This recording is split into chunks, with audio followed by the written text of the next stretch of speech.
Sobat UT Kupang, jumpa lagi bersama saya Indi dalam podcast UT Kupang hari ini. Mari beromong. Dan di episode kali ini kita sudah kedatangan tamu yang spesial nih, apalagi buat sahabat UT Kupang ya. Semua mahasiswa pastinya harus kenal nih sama sosok di sebelah Indi ini. Dan sudah ada di sebelah Indi ada Bapak Firmansyah Eskom MM. Halo, apa kabar Bapak? Alhamdulillah baik. Iya, ini sudah berapa kali nih Pak ke Kupang? Kedua kalinya. Oh, baru 2 kali. Terakhir kapan Pak? Nah, terakhir saya lupa ya. Yang jelas lama, ya? belum kantor yang baru ini. Oh gitu. Di gedung yang udah lama Pak, udah lama. Gedung Itu udah lama sih. 2010-11 ya, udah lama. Iya. Jadi sebelum kita masuk ke pertanyaan pertama, gimana kesannya di Kupang Pak? Oke. Anginnya kencang. Anginnya kencang. Iya. Lautnya gimana Pak? Lautnya oke. Oke. Bersahabat. Iya. Iya, dan sahabat UT Kupang, bersama dengan Pak Firman pada hari ini kita akan bahas tentang proses pendaftaran dan juga registrasi, karena beliau adalah Direktur Administrasi Akademik dan Kelulusan Universitas Terbuka. Sekali kami ucapkan terima kasih Bapak udah mau mampir di podcast UT Kupang hari ini. Sama-sama Mbak Indi. Iya, dan langsung saja nih Pak ya untuk pertanyaan pertama. Boleh. Ini nggak gugup ya Pak ya? Ya. Sedikit. Nah, Bapak ini kan di musim pendaftaran calon mahasiswa baru nih ya Pak ya. Masa registrasi 2023 genap. Ya, kemudian apa saja sih Pak yang akan dinikmati oleh masyarakat NTT dalam proses pendaftaran di Universitas Terbuka? Silakan Pak. Ya, baik, terima kasih Mbak Indi. Selamat sore untuk masyarakat Kupang. Jadi UT dalam proses pembukaan atau jadwal registrasi masa 2023 genap ini membuka jalur pendaftaran bisa dilakukan baik secara online maupun offline. Nah, kalau secara offline, masyarakat UT Kupang bisa datang langsung ke kantor UT Kupang yang megah ini. Kemudian silakan dipersiapkan berkas-berkas yang dibutuhkan. Sangat mudah kok berkasnya. Cukup membawa ijazah, fotokopi maupun ijazah asli atau bisa fotokopi atau ijazah aslinya, fotokopi yang dilegalisir, kemudian foto, kemudian diserahkan saja ke kantor UT Kupang. Nanti oleh teman-teman UT Kupang akan diproses, dibantu untuk bisa menjadi mahasiswa UT Kupang. Nah, seperti itu, semudah itu. Kemudian yang kedua, nah ini yang terpenting ya, UT karena menggagas perguruan tinggi cyber. Nah, kami UT membuka jalur pendaftaran secara online. Artinya bisa dilakukan dari mana saja, kapanpun dan di mana saja. Nah, jalur pendaftaran online masyarakat Kupang bisa mengakses melalui web UT di www.ut.ac.id. Nanti di sana ada laman untuk pendaftaran, atau kalau enggak langsung di sistem informasi akademiknya UT atau disingkat dengan SIA, jadi sia.ut.ac.id. Nah, di situ bisa langsung mendaftar. Siapkan berkas-berkas digitalnya, tadi fotokopi ijazah atau scan ijazah asli, tinggal di-upload. Kemudian dalam waktu tidak beberapa lama nanti akan diverifikasi oleh kami. Kalau berkasnya tidak ada kendala, maka sudah akan mendapatkan nomor induk mahasiswa dan diterima sebagai mahasiswa UT. Semudah itu UT. Tanpa tes masuk ya Pak ya untuk program diploma dan sarjana.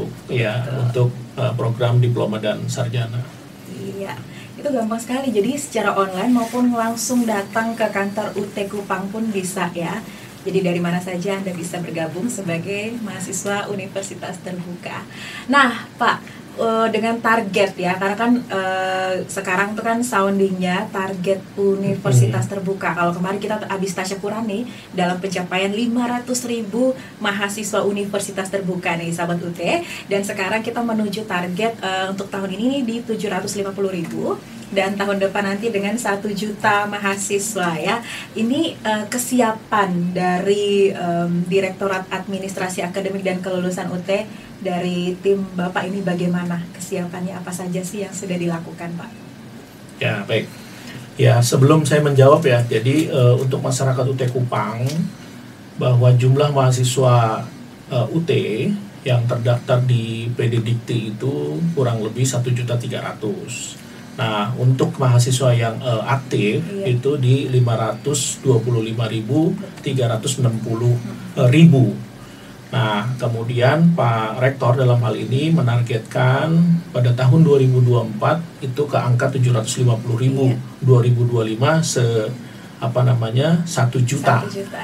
Nah, tentunya dalam rangka mempersiapkan, kemudian mengawal, kami khususnya sehari-hari saya tugas di UT Pusat di Direktorat Administrasi Akademik dan Kelulusan.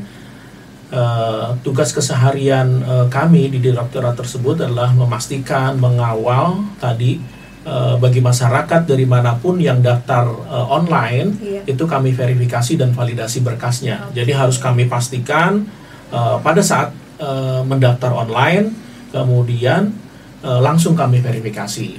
Pastinya adalah itu yang kami lakukan. Kemudian yang kedua, nah dalam rangka mengawal target tadi 700.000 kemudian sampai dengan 1 juta. Kalau dari sisi universitas, tentunya UT membuka program-program studi baru yang sesuai dengan kebutuhan masyarakat, agar bisa masyarakat menimba ilmu di UT sesuai dengan kebutuhan. Nah, kemudian dari kami juga itu kami memastikan juga komunikasi dengan semua UT daerah. Jadi masyarakat Kupang selain di UT Kupang, Universitas Terbuka juga memiliki 39 UT daerah selain UT Kupang. Nah, kami karena keberadaannya di UT Pusat memastikan komunikasi dengan baik kepada seluruh UT daerah tersebut agar tidak ada miskomunikasi, terutama yang berkaitan tadi. Kami memastikan semua pendaftar yang akan menjadi calon mahasiswa di UT itu harus kami pastikan berkasnya tidak boleh terlambat. Kalau bisa, ya kami punya slogan ya dalam 1 menit berkas itu juga sudah harus dapat hasilnya. Artinya waktu calon mahasiswa mengunggah berkas kemudian di kami diterima, 1 menit kemudian itu kalau berkasnya cukup, artinya tidak ada kekurangan, ya diterima sebagai mahasiswa. Kalau ada kekurangan, nah notifikasinya bisa kembali kepada calon mahasiswa kurang-kurang apa. Nah, itu yang kami lakukan. Kemudian yang selanjutnya juga kami tadi ya dalam rangka transformasi data, apapun kan perkembangan jumlah mahasiswa dari 40 UT daerah tadi itu dibutuhkan oleh teman-teman UT daerah. Nah, kami suplai data sampai dengan ke data detail supaya teman-teman daerah mengetahui, katakanlah di UT Kupang di kabupaten Mbak, misalnya salah satunya. Misalkan Manggarai. Ya, salah satunya misalnya di Kabupaten Manggarai itu sudah berapa calon mahasiswa yang terdaftar, sudah berapa mahasiswa yang membayar, habis membayar melakukan registrasi. Nah, itu bisa dilihat data detailnya sampai ke profiling mahasiswanya sehingga bisa di follow up. Nah, hal-hal seperti itu agar bisa mempercepat dan mendukung supporting kami dari direktorat kami, Direktorat Administrasi Akademik dan Kelulusan. Nah, kemudian kalau untuk kelulusan, nah itu kami memastikan juga Mbak Indi. Iya. Tidak hanya maksudnya menampung sebagai mahasiswa baru, nah yang lulus ini juga penting kita opengi. Nah yang lulus ini seperti kita ketahui bahwa sejak tahun 2019 itu ada implementasi penomoran ijazah nasional. Iya. Jadi semua perguruan tinggi baik negeri maupun swasta, nomor ijazah yang selama ini dikeluarkan oleh perguruan tinggi masing-masing itu tidak lagi dikeluarkan oleh perguruan tinggi masing-masing. Okay. Nah itu terpusat oleh kementerian. Dalam hal ini adalah Kemendikbud RI. Iya. Nah itu tidak serta-merta nomor ijazah nasional tadi bisa keluar seperti itu saja. Ini harus berdasarkan data transaksi, pelaporannya harus akurat. Nah, kami memastikan itu supaya setiap tahunnya sekitar 70 ribuan mahasiswa yang lulus dipastikan dapat nomor ijazah nasional. Jadi itu yang kami pastikan juga, karena kalau kelulusannya juga terhambat, nah ini jadi masalah kan, masuknya mungkin gampang, tapi keluarnya agak sulit kan, itu nggak enak. Iya. Benar-benar. Itu kira-kira Mbak Indi, apa saja yang kami lakukan dalam rangka supporting mengawal angka 1 juta di tahun 2025. Menuju 1 juta ya Pak Menuju ya? 1 juta. Optimis ya Pak ya? Optimis ya. Mahasiswa UT kan sudah sekarang sudah tidak lagi yang tidak hanya yang mohon maaf ya, yang setengah tua atau tua. Sekarang kan sudah yang betul. muda. Kemarin kan ya Pak ya, presentasinya kan cukup banyak yang 25 tahun. Ya, sudah di angka 70%, 30 tahun ke bawah. 30 tahun ke bawah. Ya, 30 tahun ke bawah, maaf. Jadi optimis bisa menuju angka 1 juta. Kita optimis. Oke. Baik, berarti nanti dari proses pendaftarannya sendiri juga untuk pemberkasannya menunggu validasi dan sebagainya itu dipercepat ya Pak ya, kalau bisa tim selalu siap untuk diselesaikan cepat ya Pak. Ya, arah kami ke sana sudah ya. Jadi saya menargetkan teman-teman itu ya dalam 1 menit harus selesai. Wow. Jadi satu berkas itu harus selesai pada saat upload, kemudian harus kita respon. Karena ya memang harus seperti itu. Iya. Karena kalau tidak seperti itu, tadi ya, kalau lancar saja sih berkasnya tidak ada kekurangan, nggak ada masalah. Ya, kalau ada kekurangan kan ini butuh calon mahasiswa melengkapi kembali berkas-berkasnya yang kurang apa. Nah itu langsung itu akan ada notifikasi by WA dan by email. Wow. Jadi nggak perlu khawatir. Nanti akan ada WA, terima kasih Anda telah bergabung, namun kekurangan berkas Anda, misalnya tadi ijazah belum dilegalisir. Nah, seperti itu. Jadi kita menggunakan media dan teknologi yang terkini. Betul. Jadi selalu di follow up nih buat teman-teman calon mahasiswa, akan ada follow up dari tim DAAK untuk proses pendaftarannya. Nah, baik Pak, kita lanjut ya Pak ya. Ini masih dalam proses pendaftaran calon mahasiswa baru nih Pak. Boleh Bapak jelaskan dikit nih Pak, kan ada tuh di pertanyaan pilihan RPL dan non RPL. Itu sebenarnya apa sih Pak maksudnya? Boleh dijelaskan sedikit, dan juga kalau ada perbedaannya itu prosedur pendaftarannya seperti apa untuk 2 jalur pendaftaran itu? Silakan Pak. Ya, jadi kami membuka 2 jalur untuk calon mahasiswa baru, yaitu non RPL dan RPL. Nah, apa sih yang dimaksud dengan RPL? RPL itu adalah kepanjangan dari rekognisi pembelajaran lampau. Nah, saya jelaskan yang RPL dulu ya. Jadi, kalau yang RPL itu bagi calon mahasiswa yang memiliki pendidikan sebelumnya, jadi pendidikan formal, informal, non formal. Jadi memiliki pendidikan formal sebelumnya, baik yang sudah lulus maupun belum lulus. Jadi yang sudah lulus tentunya misalnya sudah memiliki D3 akuntansi, ingin masuk ke S1 atau ingin melanjutkan S1 di UT akuntansi. Nah, D3-nya ini bisa digunakan untuk menjadi perhitungan nanti pembebasan. Jadi tidak dimulai dari semester 1, intinya itu. Itu yang dimaksud dengan jalur RPL. Nah, bisa juga yang kedua di jalur RPL tidak mesti teman-teman sudah selesai D3-nya tadi. Oh, iya. Jadi misalnya di perguruan tinggi lain, tadi ya kita nggak tahu kondisinya, mungkin kesulitan dalam mengikuti pembelajaran atau ada lain sebagainya. Misalnya kondisinya sudah semester 5. Nah, udah transkrip nilai sampai dengan semester 5-nya itu diserahkan ke UT, nanti akan dilihat misalnya tadi dari D3 akuntansi sudah punya semester 5, nah semester 5-nya akan dilihat oleh teman-teman prodi. Nah, itu dilakukan assessment apakah nanti hasilnya ya tentunya nggak apple to apple ya, artinya di semester 5 di perguruan tinggi lain masuk UT langsung semester 6 gitu. Enggak. Tapi minimal apa yang sudah diperoleh dari perguruan tinggi lain itu tidak perlu diulang kalau memang ada padanannya hasil asesmennya itu. Jadi intinya jalur RPL adalah bagi calon mahasiswa yang memiliki pendidikan formal, informal, non formal atau belum selesai di pendidikan formal itu bisa masuk ke UT. Dan itu ada peluang tidak dimulai dari awal kuliahnya. Nah, saya tambahkan sedikit, yang RPL tadi tidak hanya pendidikan formal, tadi yang saya contohkan itu pendidikan formal. Nah, bisa juga punya pendidikan formal, punya transkrip atau ijazah, transkrip tadi bagi yang belum lulus, ijazah bagi yang sudah lulus, sudah selesai. Nah, punya juga pendidikan informal maupun non formal.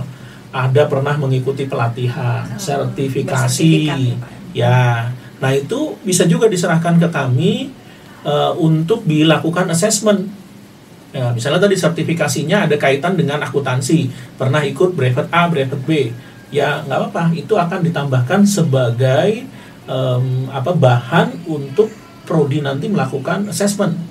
Jadi intinya kalau assessmentnya diokekan, nah itu ada beberapa mata kuliah atau mata kuliah yang dasar tidak perlu diulang lagi. Nah, itu RPL, itu kelebihannya UT.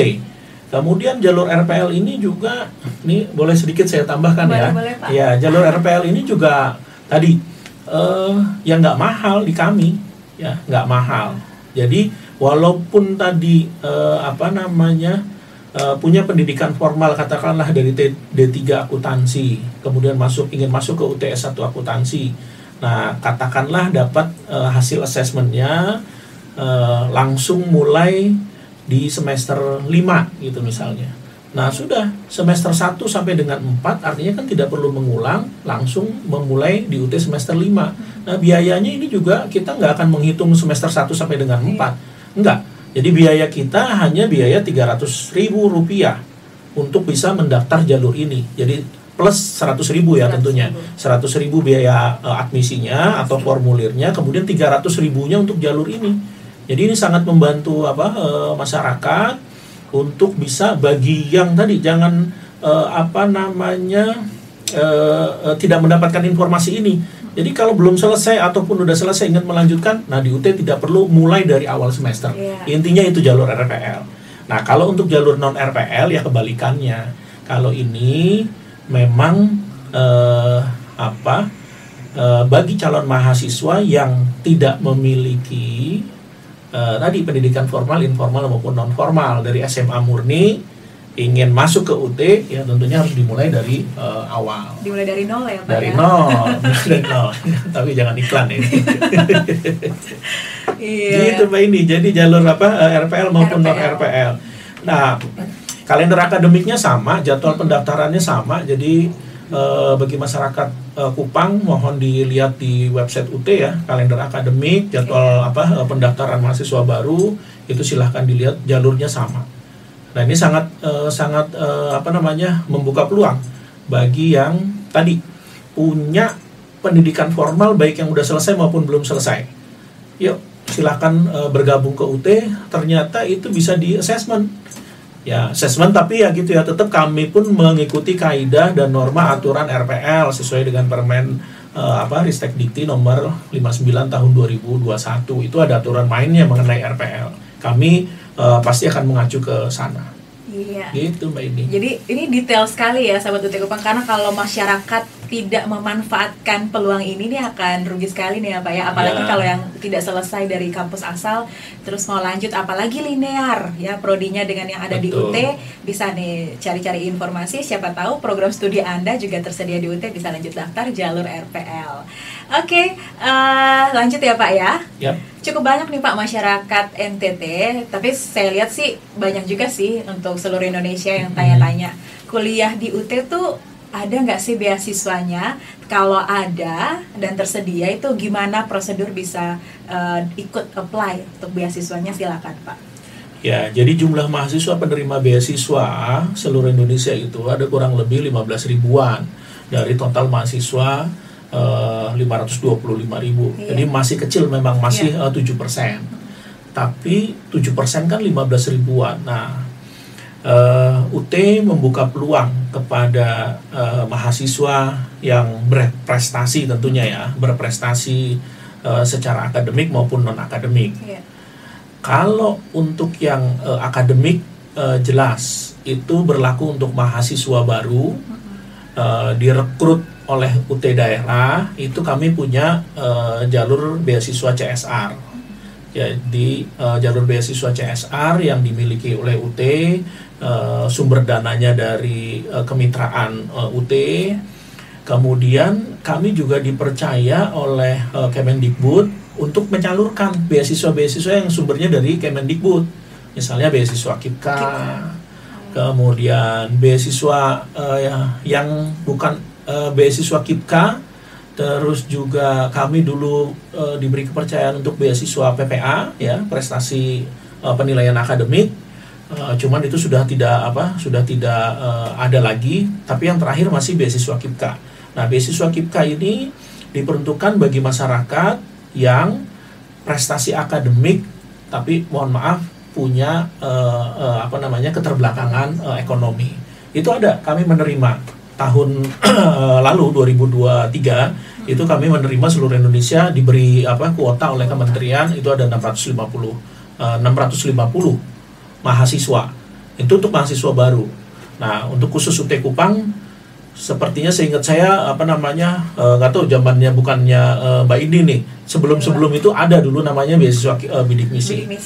Nah, kemudian itu sumber beasiswanya adalah CSR. Nah, satu lagi UT juga dipercaya, kan gini, tadi di pembuka kita masuk UT tanpa tes kan gitu ya. Betul. Nah, kalau teman-teman yang SLA sederajat itu kan besok kelulusan untuk masuk ke perguruan tinggi itu kan akan ikut jalur seleksi Nasional Penerimaan Mahasiswa Baru SNBP. Nah, UT juga dipercaya sudah 2 tahun, sejak tahun 2021 itu kita diberi kepercayaan juga sebagai perguruan tinggi negeri yang bisa dipilih oleh teman-teman sebagai perguruan tinggi seperti perguruan tinggi lainnya gitu, seperti perguruan tinggi lainnya untuk masuk ke UT. Nah, kan ada jalur SNBP, kemudian nanti ada jalur seleksi nasional yang berprestasi, kemudian ada UTBK, ada jalur mandiri. Nah, kalau UT itu dipercaya untuk seleksi nasional yang berprestasi. Jadi kalau teman-teman lulusan SLTA sederajat itu biasanya 40 terbaik dari siswa di sebuah SLTA atau sederajat tadi itu diberi kesempatan untuk tanpa harus mengikuti seleksi apapun dengan seleksi rapot. Nah, itu bisa memilih perguruan tinggi. Nah, salah satunya adalah perguruan tinggi yang bisa dipilih adalah UT. Nah, untuk UT kuota tahun ini itu kami diberi kepercayaan oleh kementerian sejumlah 150 mahasiswa. Dan 150 mahasiswa yang diterima di UT itu kami akan beri beasiswa selama 8 semester. full. Wow, sampai lulus dong ya Sampai Pak ya? lulus, sampai lulus. Jadi kalau lolos, milih UT, jalur seleksi yang berprestasi Ya. tadi, yang rapor, Dan milih UT ya dan Pak ya? milih UT, kemudian diterima, itu kita beri beasiswa selama 8 semester. Ya dengan catatan 8 semester, per semesternya tentunya kita Lulus evaluasi. semua ya, benar. Ya, kita evaluasi. Iya. Nah, gitu. Nah, kalau di perguruan tinggi lain kan lulus itu belum tentu diberi beasiswa. Nah, untuk di UT diberi beasiswa. Nah, kebetulan tahun ini, tahun 2024 yang besok akan dilakukan jadwalnya itu di bulan Mei, kurang lebih ya, di bulan Mei itu UT Kupang diberi kesempatan oleh Pak Rektor, diberi kesempatan itu ada jatah kuota sebanyak 50 untuk UT Kupang. Jadi untuk 50, yuk teman-teman masyarakat Kupang, silakan bagi lulusan SLTA sederajat, besok kan kelulusan bulan April ya. Ya, Mei itu sudah mulai. Nah, silakan pilih UT dan memilih UT Kupang. Kalau lolos di kami seleksinya, passing grade-nya nanti ditentukan kan ya, kelolosan itu. Nah, kalau masuk di UT Kupang akan diberi beasiswa full diberi beasiswa full. Nah, itu kebetulan UT Kupang diberi jatahnya sekarang dapat kuota 50. Nah, kira-kira itu jenis-jenis beasiswa. Jadi beasiswa di kami ada. Kemudian itu bagi mahasiswa baru, bagi mahasiswa yang ongoing. Nah, ini juga nih kami beri kesempatan. Tadi kan saya sampaikan bahwa beasiswa ini diberikan kepada orang yang prestasi akademik maupun non akademik. Ya. Nah, yang non akademik pun juga kita beri.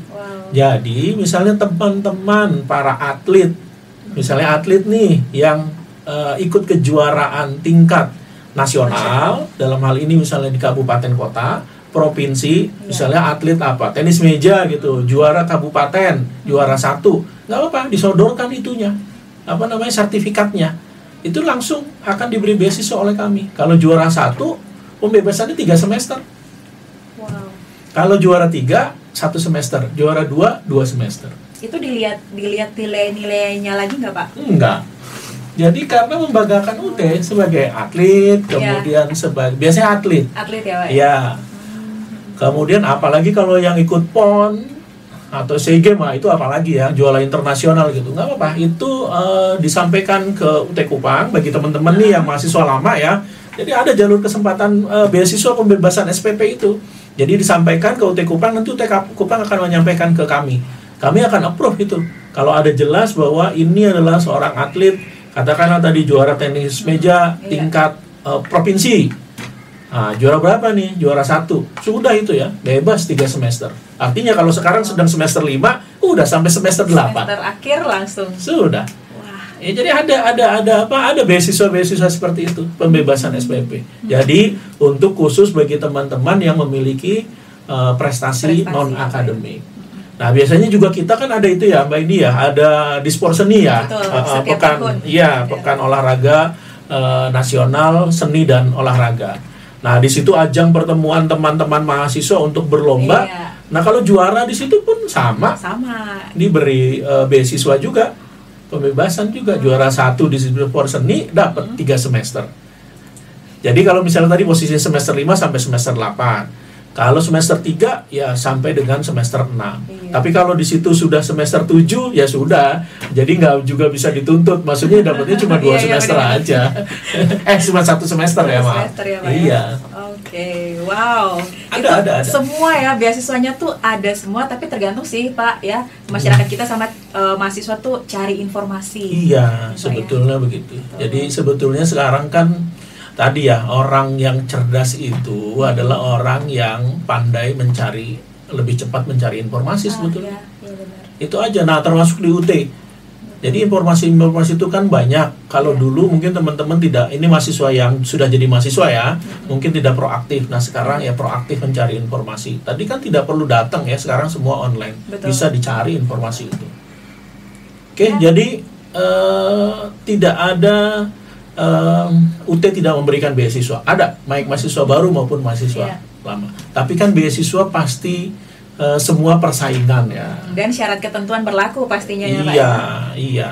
Ya tadi lah, nggak mungkin orang yang biasa-biasa aja terus diberi beasiswa. Betul. Kan enggak. Tadi kan kalau jalur KIPKA dia punya prestasi akademik dan tingkat kemiskinannya. Kalau CSR tadi bisa jalur prestasi akademik maupun non akademik. Iya. Gitu Mbak Indi. Jadi akses informasi dan pastinya budayakan membaca. Kalau kita kasih informasi gercep satset biar apply dapat beasiswanya. Oke, dan pertanyaan terakhir nih Pak Firman, untuk seluruh masyarakat NTT nih, tadi udah di-spill sih sedikit-sedikit kelebihan-kelebihan kuliah di UT, salah satunya juga tersedianya beasiswa yang cukup banyak tadi ya, itu salah satu kelebihan tuh. Nah, apalagi nih Pak kelebihan supaya masyarakat NTT kalau ingat mau kuliah, ingat perguruan tinggi, ingatnya universitas terbuka. Boleh di-spill Pak kelebihan-kelebihannya, silahkan. Ya, untuk masyarakat NTT, pertama ya, UT itu kan memang perguruan tinggi negeri, itu sudah firm. Jadi walaupun memang proses pembelajaran kita adalah pendidikan jarak jauh, tapi negeri. Kemudian ya sekarang kan UT minded ya, jadi semua beralih ke teknologi. Jadi dengan satu genggaman, mulai dari proses registrasi sampai registrasi, kemudian pembayaran, tidak perlu kemana-mana, integrasi dengan bank kerjasama, kemudian juga dengan e-wallet yang ada. Betul. Kemudian sampai dengan proses pembelajaran, itu semua bisa dilakukan dengan satu genggaman. Sampai dengan kita sedang mencoba nih nanti di proses evaluasi atau ujian, walaupun sekarang kan ujian online-nya masih harus datang, tapi ke depan bisa dilakukan di tempat masing-masing. Jadi ya sudah tidak ada kata tidak. Jadi cukup dengan genggaman Anda, mulai dari registrasi, pembayaran, belajarnya sampai dengan ujiannya. Nah, apalagi perguruan tinggi apalagi. Jadi memang mengikuti perkembangan zaman. Jadi nggak perlu ke mana-mana. Dan itu bisa terjadi hanya di UT. Mungkin tidak pernah terbayangkan oleh kita juga. Kok bisa ya? Hanya kuliah misalnya di rumah saja, tapi dalam 2-3 tahun, 4 tahun sudah jadi sarjana. Jadi teknologi minded. Kemudian ya tadi ya akses terjangkau. Kemudian juga ini yang paling penting. Semua itu kan selain akses macam-macam tadi. Nah, yang penting kan biaya nih, Mbak Indi. Betul. Dengan teknologi yang dipakai UT itu biayanya. Biayanya ya murah tapi tidak murahan. Murah tapi tidak murahan. Nah, itu kan yang paling penting, terjangkau. Betul. Terjangkau. Kemudian juga tadi kami tidak murah tidak murahan, terjangkau oleh kondisi ekonomi masyarakat bawah. Rata-rata SKS kita itu per satu SKS masih 30-35 ribu. 35.000. Ya. Iya, bahkan kita ada biaya per semester yang paket itu 1,3. 1,3 sudah mendapatkan buku tuh udah include ya Pak. Ya, biaya formulir, kemudian registrasi, kemudian sampai ke bahan ajar. Maksudnya modul baik digital maupun cetak. Digital itu pada saat Anda melakukan registrasi, bayar, udah dikirim. Dikirim digitalnya, bisa dilihat di gadget masing-masing, kemudian fisiknya dikasih juga. Kemudian difasilitasi juga nanti ujiannya. Kemudian sampai terakhir tadi kelulusannya diluluskan juga, dikasih toga juga. Betul. Nggak bayar juga tuh toganya. Jadi 1,3 itu per semester, kalau dibagi 6 berapa? Ya, kurang lebih sekitar 220 ribuan. Ya saya pikir itu ya. Jadi sangat-sangat terjangkau, murah tapi tidak murahan. Itu Mbak ini. Jadi sudah tidak ada kata tidak lagi. Nah sekarang tinggal diperkuat aja bagi masyarakat NTT mencari informasi, penguatan informasi, bagaimana tentang UT. Sudah tidak ada keraguan, lakukan registrasi. Daftar saja sudah daftar. Ini lagi buka jadwal pendaftaran ya, Pak? Ya, betul. Mumpung lagi buka, segera lakukan pendaftaran di Universitas Terbuka, pilih UT Kupang, hanya sampai tanggal 20 Februari 2024 untuk jalur non-RPL, dan untuk jalur RPL sampai dengan tanggal 31 Januari 2024. Yuk, selamat bergabung. Langsung ya, Iya. dari Direktur DAAK langsung welcoming semua masyarakat NTT untuk bergabung di Universitas Terbuka. Kalau kata orang NTT, bae sonde bae, kuliah di UT lebih baik. Iya, dan itu dia tadi obrolan seru kita bareng Pak Firman ya. Jadi buat sahabat UT Kupang, nanti kalau kalian ada kendala boleh langsung ke UT Kupang, tapi juga tersedia posko layanan UT daerah dimanapun Anda berada, UT juga ada di situ. Dan buat semua yang mau daftar kuliah, segera lakukan pendaftaran. Info lebih lanjut bisa langsung kalian akses melalui tadi website UT di ut.ac.id atau di seluruh Facebook dan Instagram UT Kupang. Terima kasih sekali lagi Pak Firman dan Makasih. semua masyarakat Sama-sama. NTT dan sahabat UT Kupang yang sudah menyaksikan podcast UT Kupang Mari Ba Omong pada episode kali ini. Mohon maaf bila ada salah-salah kata ya, diambil semua yang baik dan semoga podcast hari ini bermanfaat. Akhir kata saya Indi bersama-sama dengan Pak Firman. mohon undur diri dari podcast UT Kupang episode hari ini. Salam sehat dan sampai jumpa. Sampai jumpa.